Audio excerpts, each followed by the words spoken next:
We have introduced some additional preview dimension controls to help you ensure that your finished floor plan image displays only the required data, resulting in less clutter and greater clarity. In the preview mode settings Labels tab, you will see a new wall dimensions section with 6 option toggles underneath, which I'll quickly go through now. Show Internal is a straightforward toggle for if you want to display internal wall dimensions on your sketch. It takes precedence over some of the other dimension options, so when turned off, you will not see any internal wall dimensions. Show External is the same as Show Internal, but for external wall dimensions. Again, it will take precedence over some of the other new dimension options.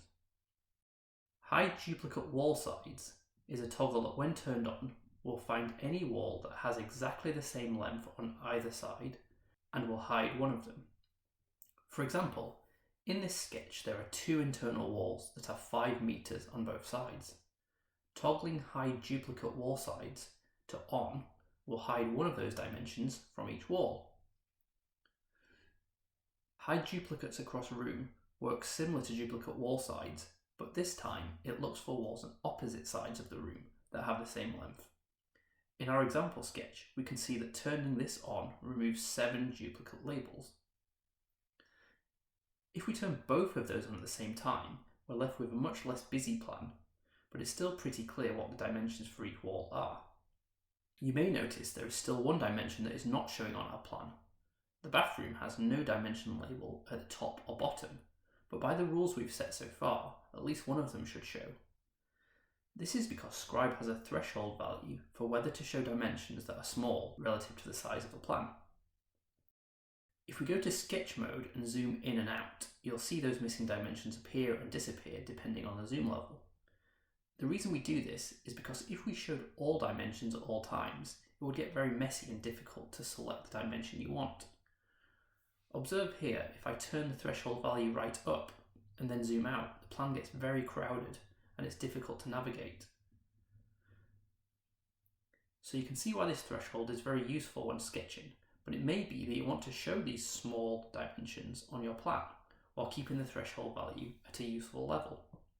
To do this, we can toggle the Hide Small Dimensions option to off, which will reveal any dimensions that were hidden due to the threshold value. We can now see a 1.4 meter wall dimension added to the top of the bathroom, but not to the bottom due to the Hide Duplicate Wall Side setting being turned on. The above options were designed to allow you to quickly get the desired level of dimension detail in your plan, and in fact all of those options can be given a default setting in the sketch profile, meaning that once set they will be applied to every new sketch you create.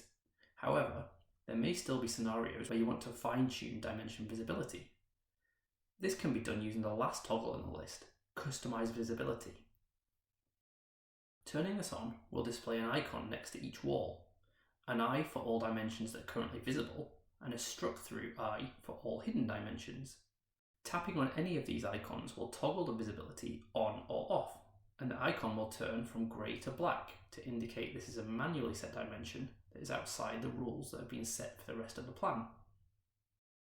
We've also added the ability to pan and zoom on the preview to make it easier to select visibility icons in parts of the plan that may be a little crowded. These visibility icons will not show in your export, even if you trigger the export while visibility mode is switched on.